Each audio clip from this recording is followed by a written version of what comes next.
In the late 180 years, he was not just a boxer, he was a force of nature, the youngest heavyweight champion in human history, a man who knocked out ground warriors before they could even finish breaking a sweat.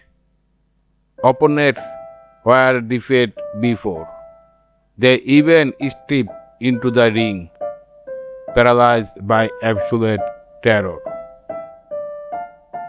People thought Mike Tyson was born a monster, but psychology tells a far darker story. Behind the fury, the golden teeth, and the face tattoo was a terrified, abused child running on pure trauma. This is the history of how a legendary trainer took a boy's deepest fear and weaponized it into the most feared human being on earth. Long before he was Iron Mike, he was just Little Mike, a short, overweight child with a high-pitched voice and a savage lips. Growing up in Brownsville, Brooklyn, one of the most violent neighborhoods in America. He was relentlessly bullied, robbed, and beaten by older kids. His home life offered no safety. His mother was an alcoholic. His father abandoned him, and violence was his only native language. By age 13, Mike had been arrested over 30 times. He was not aggressive, he was terrified. He learned that the only way to avoid being hurt was to hurt others first. His brain was hardwired for survival. Then came Cus D'Amato, a legendary boxing trainer who saw through the young criminal outer shells and recognized the gold mine hidden beneath the trauma. Cus D'Amato did not just teach Mike how to throw a punch. He reprogrammed his mind.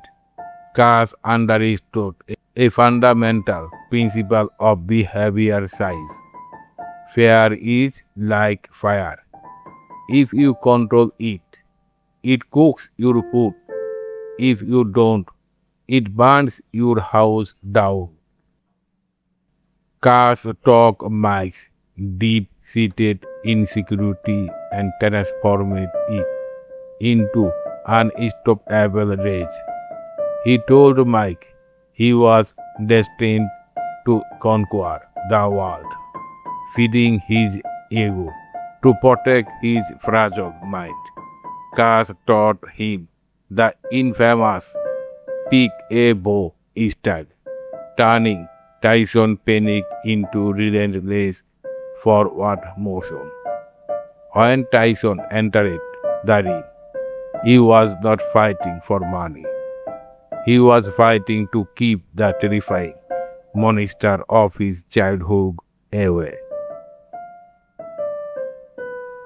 Tyson became invincible, but this psychological setup had a fatal flaw. His discipline was built entirely on his bond with Cus D'Amato. And when Cus died, Tyson's anchor was ripped away. Without his mentor, the beast broke its leash. Unchecked wealth, fame, bad advisor, and extreme emotional instability took over. The same unhandled childhood trauma that made him a world champion eventually drove him into prison, addiction, and financial ruin. It took decades of loss, pain, and self-reflection for Mike Tyson to tame the monster within.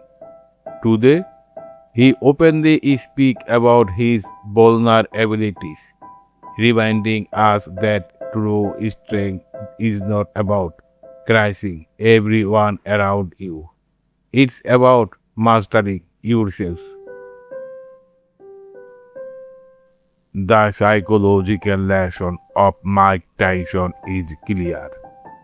Channeling trauma can give you short-term power, but if you don't heal the root cause, the very fire that brought your success will eventually burn you to the ground. Are you letting your past define you, or are you mastering your inner fire? Drop your thoughts in the comments below. Hit subscribe and we will see you in the next breakdown.